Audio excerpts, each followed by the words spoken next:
सर्वप्रथम गुरुदेव के चरणों में कोटि कोटि दंडोत प्रणाम।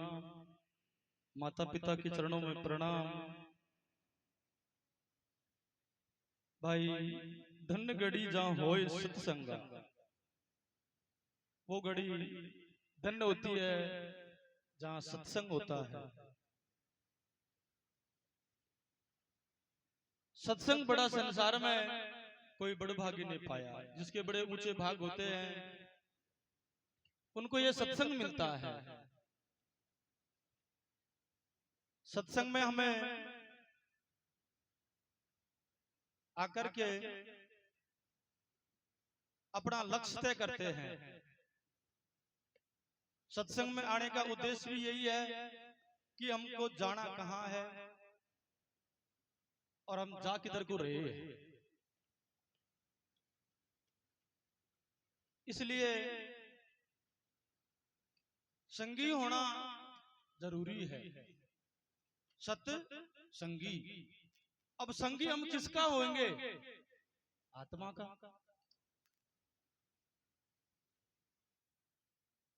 आत्मा का हमको संगी होना है। अगर हम दिन रात सत्संग में बैठ करके संगी नहीं हो पाए तो हमारा बैठना सार्थक नहीं है। न्यू बुलाई बातें जरूर कर रहे हैं, गाना बजाना कर रहे हैं, लेकिन जो हमारा मूल है, जिसको हमको जानना है, उससे हम बिछड़े हुए हैं।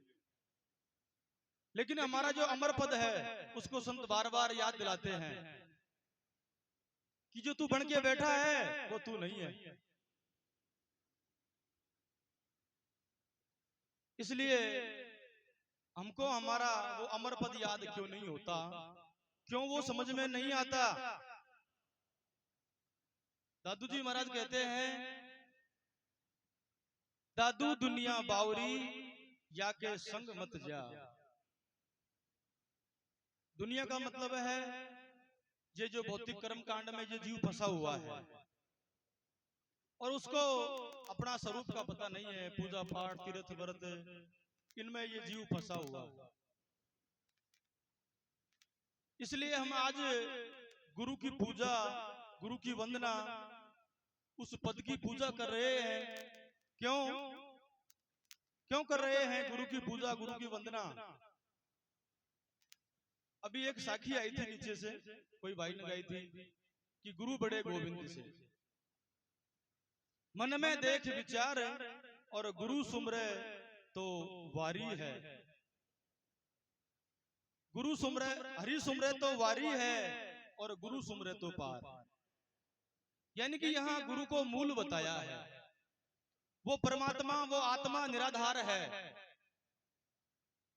और उसका आधार अगर है तो वो है गुरु महाराज। इसलिए हमको उस गुरु पद की पूजा करनी है, उस पद को परमात्मा का पद मान करके और अपना कल्याण करना है। सबसे मोटी कमी कहां हुई है कि हमने उस पद में, उस मूल में भूल कर दी। क्योंकि कबीर साहब ने कहा है कि गुरु पद सेवे बिड़ला कोई और जेपे कृपा साहिब की होई। जो उस गुरु पद की पूजा करता है उस पे गुरु महाराज की, उस साहिब की, उस परमात्मा की कृपा हो जाती है।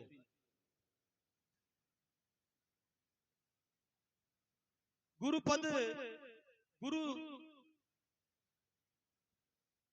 तज बजे भगवान, जो गुरु को छोड़ करके और भगवान को, परमात्मा को अगर याद करता है, किसी देवी देवता को याद करता है, तो यहां मना किया है ता पशुआ को फोकट ज्ञाना। अगर कोई गुरु को छोड़ करके अगर भगवान,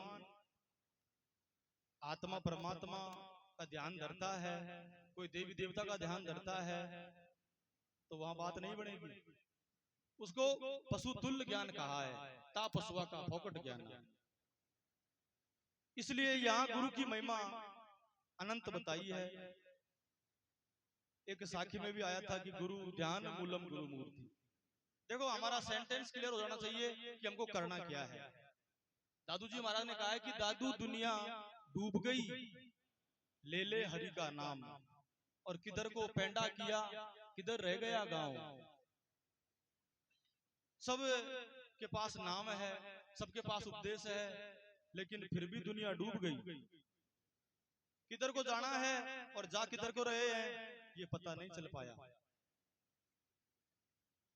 क्योंकि हमको पता नहीं है मूल क्या है। हमको पता नहीं है कि मूल में पानी कैसे देना है। हम तो पेड़ पत्तों में पानी देने लगे हुए हैं, मूल को छोड़ दिया। महापुरुषों ने कहा भी है कि एक साजा सब सद है, उस एक को साध लो, हमारा कल्याण हो जाएगा, हमारा काम हो जाएगा। और सब साजा सब जाए, और सींचे क्यों ने मूल को, जे तू फूले फले अघाए। इसलिए मूल के बारे में थोड़ा सा इशारा करेंगे, क्योंकि गुरुदेव की दया से वो समझ में आया है। अभी एक साखी में आया था कि ध्यान मूलम गुरु मूर्ति। ध्यान का मूल क्या है? गुरु मूर्ति है। पूजा मूलम गुरु पदम। पूजा का मूल क्या है? उस गुरु पद की पूजा करनी है, उस परम पद की पूजा करनी है। उस परम पद में हमारे आराध्य भगवान जो गुरु हमारे सबके होते हैं, उसको परमात्मा मान के उसकी पूजा करनी होती है। पूजा का मतलब कोई हाथ पैर सिर दबाना नहीं होता, उनके बताए हुए मार्ग पर चलना, उनके बताए हुए उपदेश पे निरंतर अभ्यास करना, मनन करना और निधिध्यासन करना, ऐसा संकेत आता है। फिर लास्ट में होती है मोक्ष मूलम गुरु कृपा। अगर फिर भी किसी से कोई पार नहीं होता हो तो उसके ऊपर गुरु महाराज की कृपा होती है। कोई अगर शिष्य के पुण्य कमजोर पड़ रहे हो, किसी की भक्ति नहीं बन पा रही हो, और अगर जिज्ञासु पूरा हो, तो गुरु महाराज उसके ऊपर कृपा करते हैं।